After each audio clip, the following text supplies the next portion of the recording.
સુરતમાં નશાકારક પદાર્થોના વિરોધમાં પોલીસ દ્વારાનો ડ્રગ્સ ઇન સિટી અભિયાન ચલાવવામાં આવી રહ્યું છે। ત્યારે અલથાણ વિસ્તારમાં આવેલી કરિયાણાની દુકાનમાંથી પોલીસે બાતમીના આધારે ગાંજાનો જથ્થો ઝડપી પાડ્યો હતો।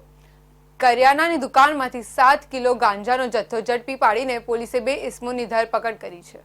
નશાના કાળા કારોબારને અંકુશમાં લાવવા સુરત પોલીસ દ્વારા ચલાવવામાં આવી રહેલા અભિયાન અંતર્ગત વધુ એક સફળતા મળી છે, જેમાં અલથાણ પોલીસના સૂત્રો પાસેથી મળતી વિગતો અનુસાર કરિયાણાની દુકાનમાં ગાંજાનું વેચાણ કરતા 2 ઇસમોની ધરપકડ કરી છે।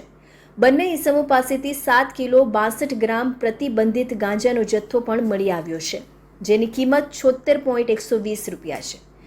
આરોપી પૂનમભાઈ ગણપતભાઈ બહેરા અને બાબરભાઈ છોટુભાઈ રાઠોડ વિરુદ્ધ અલથાણ પોલીસે એનડીપીસી એક્ટ મુજબનો ગુનો નોંધી આગળની તપાસ હાથ ધરી છે। સુરતમાં મોટે ભાગે ઓડિશાથી ગાંજો આવતો હોય છે, ત્યારે છાસવારે તેને ટ્રેનમાંથી જ ઝડપી લેવામાં પોલીસને સફળતા મળતી હોય છે।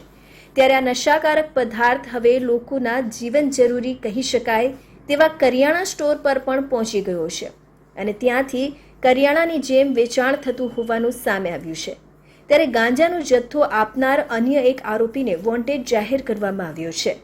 પોલીસ દ્વારા અવારનવાર ઓડિશાવાસી વસ્તી ધરાવતા વિસ્તારમાં દરોડાઓ પાડીને ગાંજાના વેચાણ પર અંકુશ લાવવા પ્રયાસો કરાય છે। ત્યારે છૂટાછવાયા વિસ્તારોના કરિયાણા સુકાનો વેચાઈ રહેલા આ પ્રકારના ગાંજાના વેપાર બાદ હવે પોલીસ માટે મોટો પડકાર ઊભો થઈ રહ્યો છે। સુરતના